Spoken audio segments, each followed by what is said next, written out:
We're going to start today with some pretty broad background, which provides some important context to the circumstance of this project.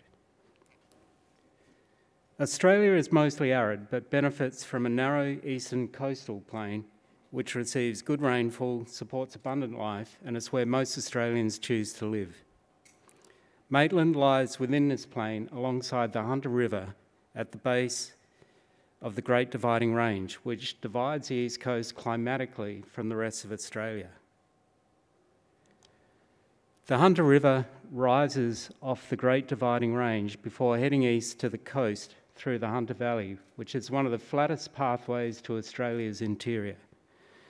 This geography has resulted in a very productive and fertile valley, and it's been exploited for its coal, for its rich black soils, fertile grazing lands, and recently as a wine-producing district.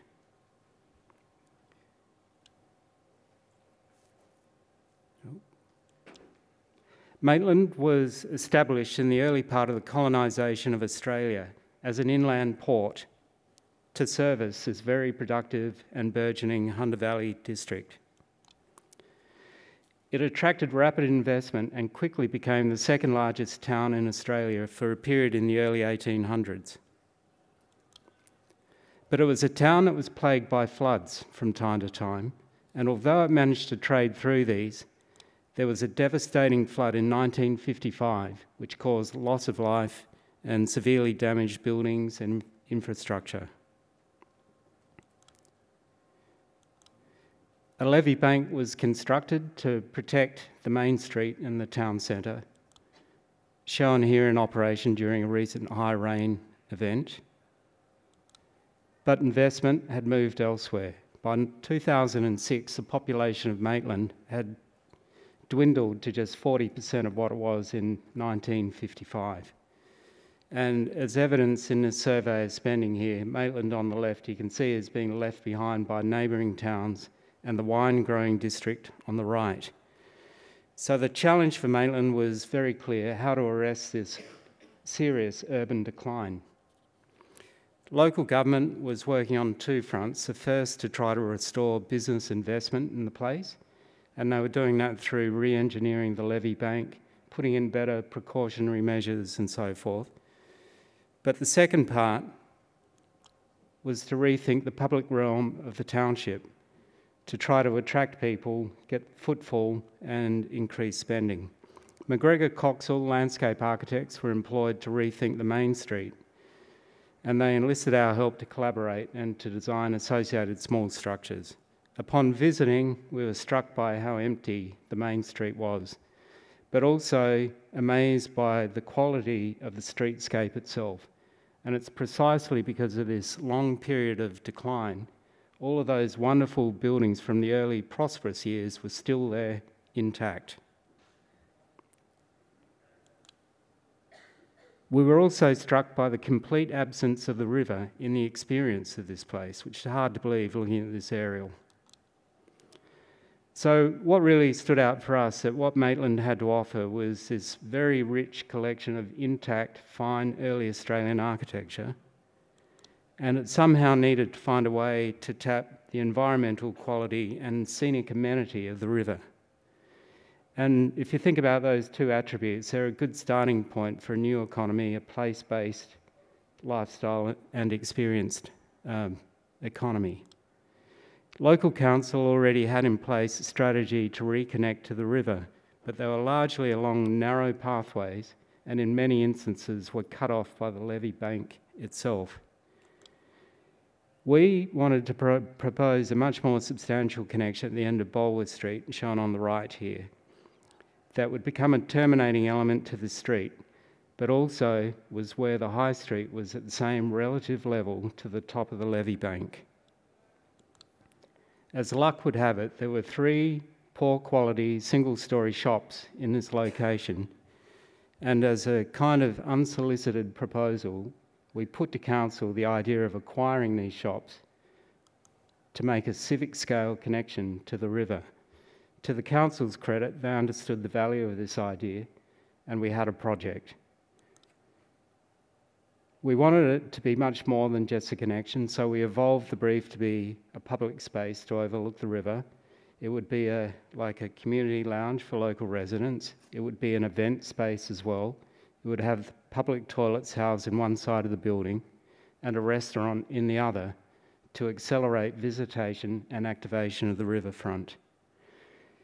Taking this strategic idea and starting to think about it as architecture, our starting point was to try to capture a frame of the river beyond when viewed from the high street, to juxtapose these two very contrasting landscapes.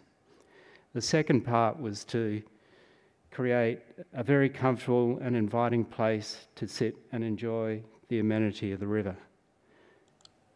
This meant in section nuancing the space in two parts. The first part to hold the space of the street, and the second part to open up to the landscape setting of the river. We tested a lot of building forms, but landed on this idea of a kind of giant architectural frame that leveraged the latent geometries of the place to create visual interest and sculptural form. Because of the scale of this gesture, we wanted the materiality to have a human quality at the close range. We ended up deciding to use brick because of its small unit scale, but also because of its unique kind of change in surface texture and colour that gives this building a kind of timeless tactility. The building is quite sharp and precise at the urban scale or the street scale, but upon closer inspection, the brick edges are soft and rounded. Timber screens and brick screens hold the form of the building and the skin of the building, but permit light and aspect to the building interior. And then only once you come around to the riverside does the skin actually yield to permit much larger windows that celebrate aspect out to the river. The acute angles of the exterior are reconciled internally as smooth, curvaceous surfaces that flow out to the river. Then the building shown here in context as a terminating element to Baldwin Street in the background, reorganising the geometries to orient toward the river.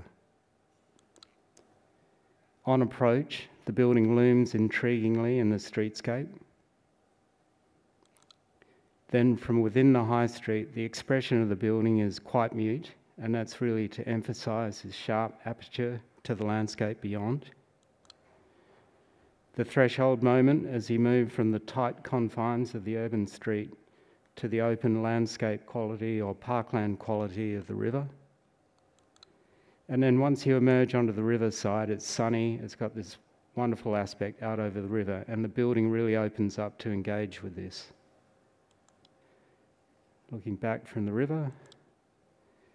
And then this is taken during the River Lights Festival, which is a festival to celebrate the relationship to the river. They float lights up and down the river, and it's a really great example of how the culture and economy of the place is transforming into this kind of event-based or experience-based place, and it's working.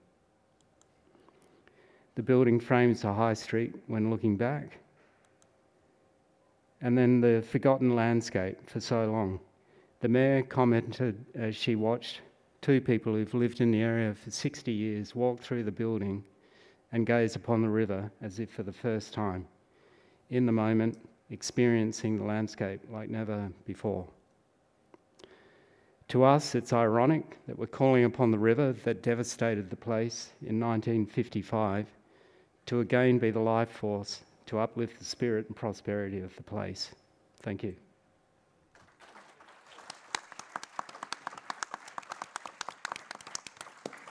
So what is your own connection to this place? Because you said it started as an unsolicited proposal.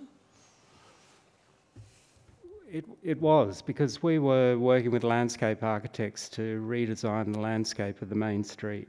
And so the expectation was we'd be doing some shade structures, possibly, and a toilet block. Mm-hmm. And we could see the need for a bigger intervention. And Actually, council owned one of the properties that I talked about, but they needed to acquire 2 more to make this really civic scale gesture.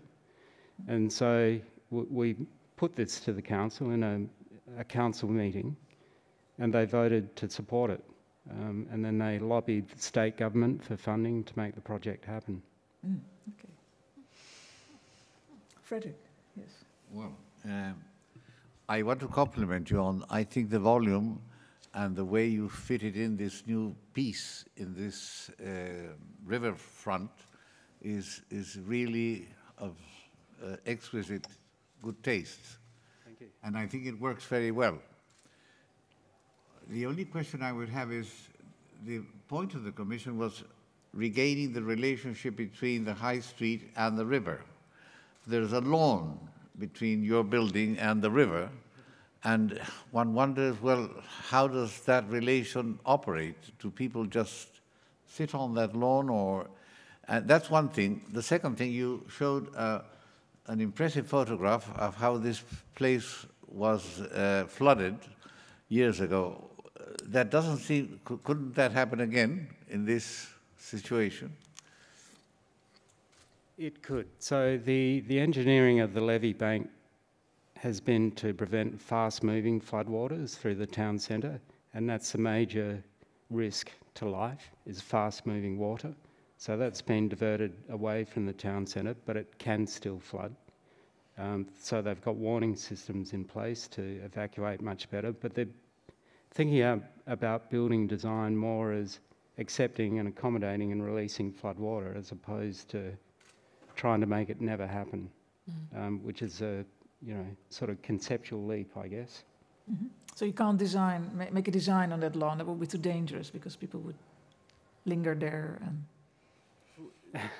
Yeah. The use of the engineered levee bank at the moment is forbidden. Is heavily restricted, yeah, and it's controlled by one of the engineering bodies in New South Wales. So it's limited to being used as a hill for kids to slide down on, as an amphitheatre for things like the River Lights Festival. People are starting to use the river to swim in, to play with. But we lobbied hard for intervention on the levee bank, but I think that's part of the power of the project, is to start to trigger the change in consideration of that levee bank that may over time start to be tinkered with, played with, used for, we can put in stairs or spigots for umbrellas or... I think that there's something very interesting about the idea of using the landscape and the kind of natural forces to engender a sort of civic pride or a sense of ownership. And I have to say that there's a kind of really interesting contrast between the humility of the project and actually what it's managed to achieve. So for me, there's a very interesting balance there between place and place making, but also the idea of regeneration. That, you think of regeneration in terms of, retail activity or whatever, but this is a very different take on it, which I find really interesting. Yeah. Well done. Yeah.